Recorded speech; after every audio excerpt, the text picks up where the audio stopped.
every discipline. Maybe to give it the substance of rigor, I don't know. But the fact is, they are regarded as capital. Would well include all that. Now, I began by saying that there is a sense in which the national accountant has to use discretion. But discretion here, I don't mean, oh, that's damn difficult to measure, so let's not measure it.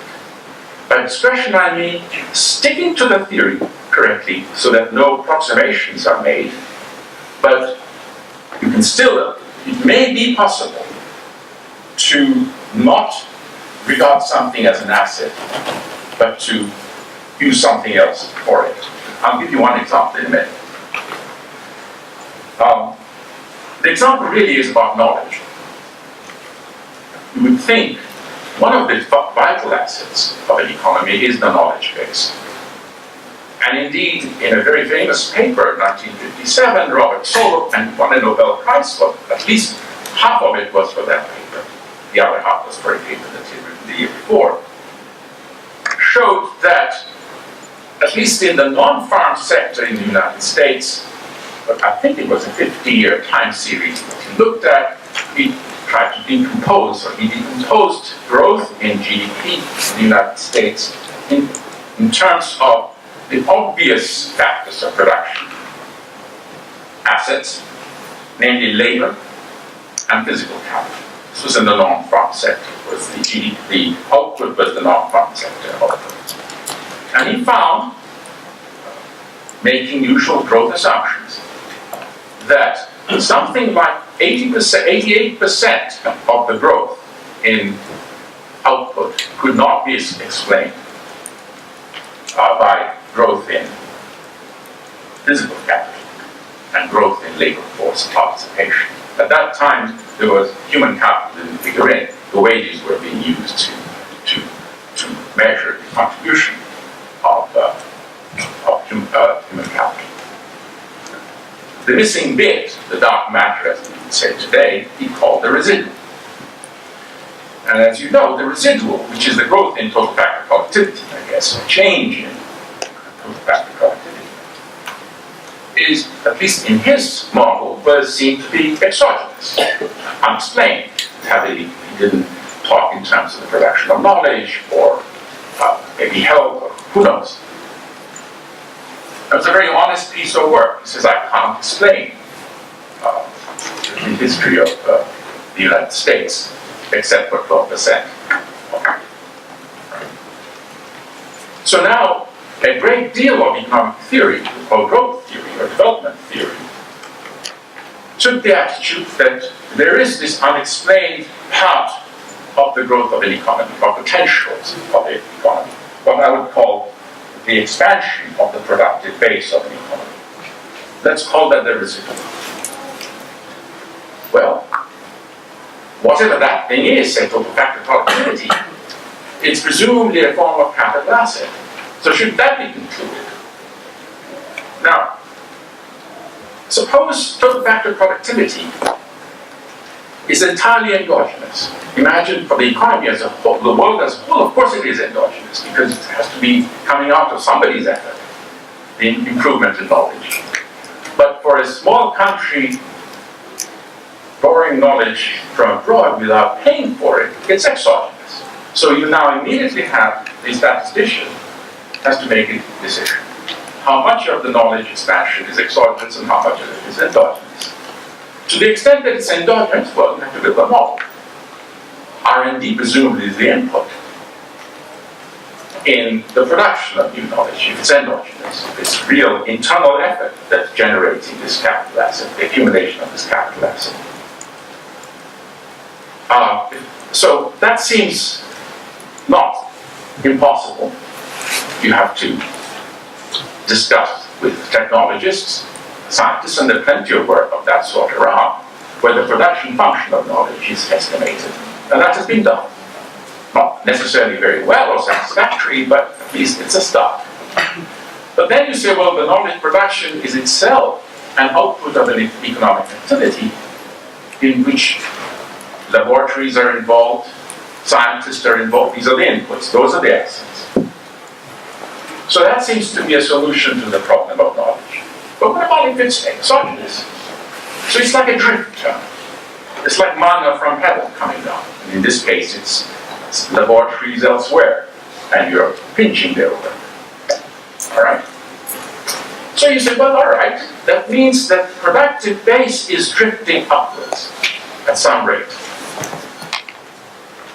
which we might be able to estimate the same way as Robert Solow of the American economy. But in which case, of course, knowledge is merely a transform, a mathematical transform of time. If it's drifting exogenously, it is literally time, a function of time, an increasing function of time. Well, in which case, is time a capital asset? And then, of course, it would be. Merely by waiting, your other things being equal, your productive base expands. So the question is, how do you incorporate time? What's the shadow price of time? That sounds really odd, I bet, to most of you. But there are ways out. There's a way of doing it. And in fact, a paper that Kenneth Arrow and I and several others have recently published, where we tried to estimate wealth and changes in wealth in 5 countries. We tried to do precisely that. There's another way of doing it, and that's why the discretion issue comes up in a big way. You might say, well, I don't want to measure the shadow price of time, but instead, why not incorporate new knowledge in the quality of capital assets?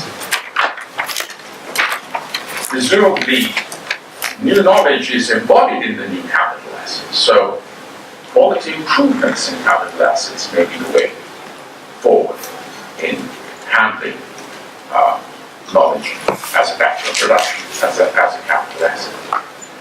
Turns out these 2 routes are identical. In fact, we can prove that very clearly.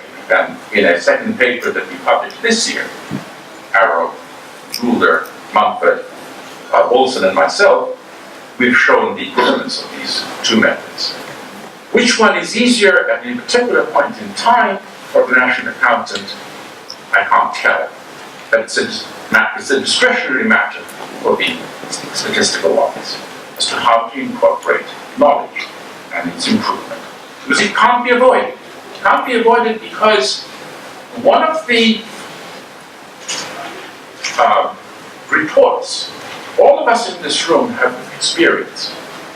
We are all here because we are interested in nature and want to include nature in our accounts. One of the retorts we have faced, all of us must have faced, is the retort that, oh, don't worry too much about nature because technological progress will handle the problem. Well, if that's the case, we need, in order to meet that, we need a method by which we incorporate technological progress and see whether, on balance, the trade-offs worked out in the way we would ideally like, but we suspect it may not. So I want to argue that by assets we mean state variables, and they will include health and a number of other things, one of which I've just not discussed. What about institutions and culture and so forth? Again, if you're working through a macro model, culture and institutions would display themselves in a macroeconomic model as total thought and productivity. Certainly in the sectors that they're important. And then everything I've said about knowledge will work itself through there. There is no question that the productive base, the way it's used, will depend enormously, and the way it accumulates or decumulates will depend enormously on governance, which is another way of saying it will depend on the influence of our institutions, that the infrastructure that guides the allocation of resources. One way of thinking about those assets is that they're enabling assets. They enable the allocation of the other kinds of assets that we are talking about, and that is physical capital, human capital, whether people would have education or not, and natural capital, and the growth of knowledge. This enabling assets, where do they make their impact or imprint? As you can see, a little bit of reflection will tell you that they'll reveal themselves through the shadow crisis. So that if you were to look at two islands with identical set of natural capital, physical capital, and human capital, but one in which there is a great deal of mutual trust among people, and the other island where there isn't any mutual trust, the wealth of the former will be higher than the wealth of the latter, for obvious reasons. Because the assets, which are identical to the other, will be better managed. And that will be reflected in their shadow prices. And one can model that as well. Now, when I say one can model that, we have models, simple models, to give us a sense of how to go about estimating these shadow prices from the parameters that you actually can observe. If the community of scholars who work in this field that we're all interested in expands, we will see a great deal of further work in it. But it needs to be done. It needs to be done because statistics need to be embedded within theoretical context. Now, I mentioned that the main theorem is the change in intergenerational well-being moves in the same way as wealth changes. But a change in wealth over time, say over a year, is another name for investment. But net investment, not gross investment, net. So we should be measuring net investment. Now, investment typically at the back of most of our minds is a hard-boiled object. When somebody says, talk about capital formation, you think of the road being built with men in hard hats and tarmac being laid. It's a rather robust notion. But the theoretical background that I've sketched for you suggests that it's nothing like that. It includes also simply waiting. To leave a forest alone and allowing it to grow is investment, because next year's asset capital stock in that forest will be higher than it is today. Not to fish a fishery and allow the fish stock to increase is also investment. Neither of this requires an active agency. It's really avoidance of doing something. So despite these examples might suggest that by net investment we mean deferred consumption. And there's some truth in that, but there are exceptions. What about a malnourished person whose productivity is low because the person is malnourished, and you have a food distribution program which improves the person's productivity?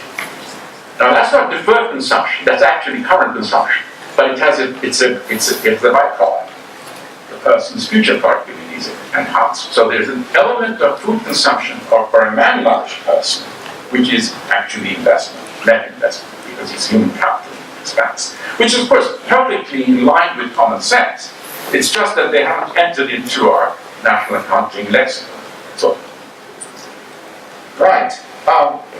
These observations that I've made, all too briefly for you, tell us that green GDP, the idea of green GDP, the expression green GDP is an immense misnomer.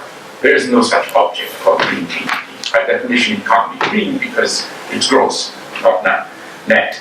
And what we should be doing is to try and measure the wealth of nations. It might seem odd that it's taken now more than 200 years for us to recognize that perhaps we should be thinking of the wealth of nations, not the national income of nations or the human development index of nations. Adam Smith's great treatise was on the wealth of nations, but I suspect if you read it carefully, you wouldn't be talking quite about wealth in the way we've been discussing it here now.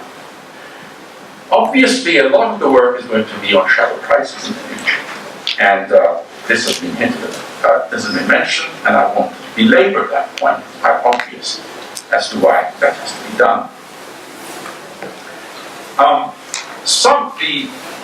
The work that I would like to end with, and I won't describe them, there are two pieces of work which haven't been mentioned so far.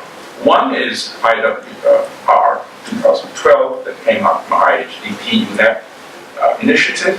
It was published last year, and that's a first whack at doing the Wealth of Nations in the large set of countries. There are many missing items there, as is the case in the papers with Arrow that I mentioned. There were two sets of work that came out about the same time, which tried to put some flesh into the theory that I've just outlined for you.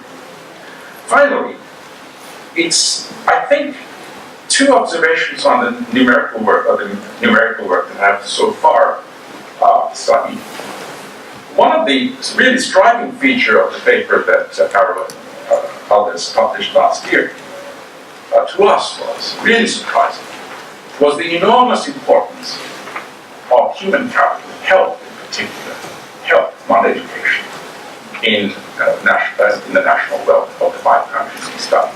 Health absolutely dominated by 3 orders of magnitude. Probably that was an overestimate. 2 orders of magnitude is probably the right thing, at least for the Indian context. But still, that's huge. And it comes about because health has 3 byproducts. And we measured only one, so it's an underestimate. One is that it's nice to be healthy. You feel good. Not having a headache, not having pain is a good thing. It's like a consumption good. At least makes consumption nicer. Eating a nice dinner, you enjoy the dinner as opposed to not enjoying it. Secondly, of course, it improves productivity. And hence, it has a capital asset side to it. But equally, unfortunately for us, all these 3 are outcomes of good health. It extends life. And that's where the big boost comes along. Because people everywhere, in all civilizations, seem to want to live longer than shorter. That's perhaps easy to explain, but the importance of it, I hadn't seen quantitatively, I hadn't recognized quantitatively until we did our work. Turns out that people are willing to pay, even though how poor you are, a heck of a lot to remain alive. So extending life seems to be a immeasurably important thing. But the work also suggested that in future, if things go on the way I hope they will, then in 10, 15 years' time we'll find, and that's a prediction I'm making, not unreservedly, is that the wealth of nations are going to be dominated by health and natural capital. At the moment, natural capital doesn't look that significant, at least in the particular examples that we've studied, because most natural capital is missing in our estimates of wealth. And they're missing because not only are the quantitative data unavailable, the stocks, but of course we don't even have a shallow crisis. We worked, at least in our paper, we worked only with carbon in the atmosphere, very bad, so it has a negative shallow price. Forest as source of timber, minerals, and mineral wealth. And that's it, and land. But otherwise, all the ecosystem services that we were talking about are missing because we don't have any data on that. I hope in 20 years' time things will be very different, but my prediction is that my forecast is that these 2 are going to dominate the wealth of nations. And it should be a surprise, because we think that it's dominated by all the hardware we produce. It turns out to be rather small in importance to what we have achieved in the form of capital and the things that we've inherited from Mother Nature. Thank you very much.